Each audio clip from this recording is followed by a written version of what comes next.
je m'appelle Jean-Noël Lefebvre et je suis directeur général de Selectour. 2003-2023, donc 20 ans. Alors il y a 3 points clés. Et ces 3 points ont le même niveau d'importance. Le premier, c'est que nous sommes le plus gros réseau. Mais ça ne sert à rien d'être le plus gros réseau si nous ne nous fixons pas comme objectif de rendre ce réseau le plus performant possible.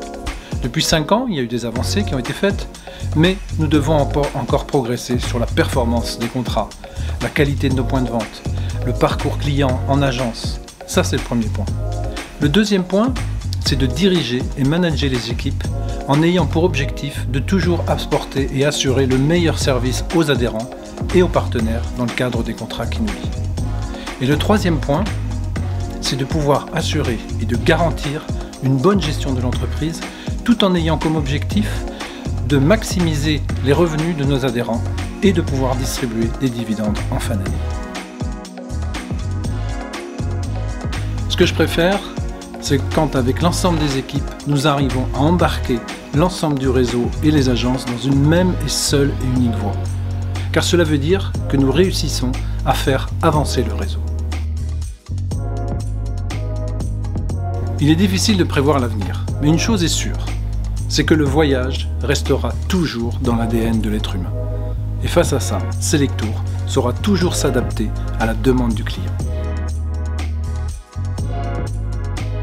Le plus beau voyage que j'ai réalisé, c'est la Jordanie, en parcourant le pays du nord au sud avec un guide privé, une vraie immersion dans la culture arabe.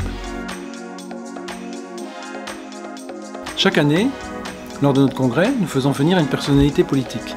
Nous avons fait venir Nicolas Sarkozy, François Hollande, Édouard Philippe, et en préambule du congrès, nous les rencontrons pour organiser un petit peu l'intervention. Et à chaque fois, ces personnalités nous disent « Mais qu'attendez-vous de moi ?» Donc les rôles sont inversés puisque nous sommes amenés à leur dicter ce qu'ils doivent avoir à faire. Jamais j'aurais pu m'imaginer que j'allais dicter à un ancien Premier ministre ou à un ancien Président de la République ce qu'il devait avoir à faire.